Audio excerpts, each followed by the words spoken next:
बिस्मिल्लाहिर्रहमानिर्रहीम। मुसलमान फौज और ईरान की फौज जंग के मैदान में जब आमने सामने आए तो मुसलमान हैरान हो गए कि ईरानी अपने साथ लड़ने के लिए तरबियत याफ्ता शेर लाए हैं। उनके इशारे के साथ शेर भागता है, गरजता है। मुसलमानों की फौज में से एक दिल वाला बहादुर आदमी निकला। वो निडर बहादुर मुसलमान एक खौफनाक और नाकाबिल यकीन एतबार से शेर की तरफ भागा।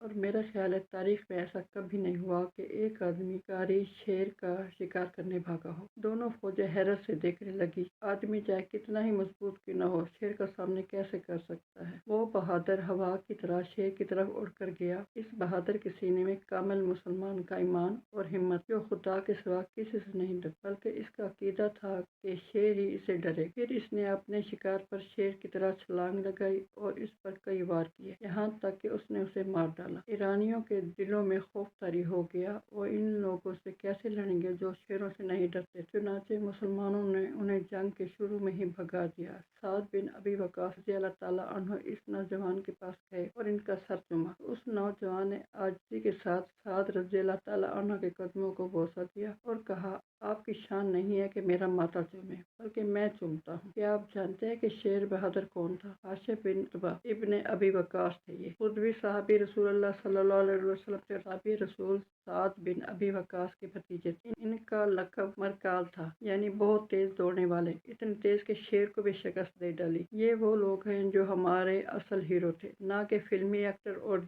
जेली मुकाबले करते हुए रेसलर। हमारी अपनी तारीख भरी पड़ी है जिसमें हकीकी बहादुर मौजूद हैं, लेकिन इन कारनामों को पढ़ने वाला कोई नहीं है। इकबाल ने कहा, चल न सकते थे मैदान से जो अट जाते थे, और पाँव शेरों के भी मैदान से उखड़ जाते थे।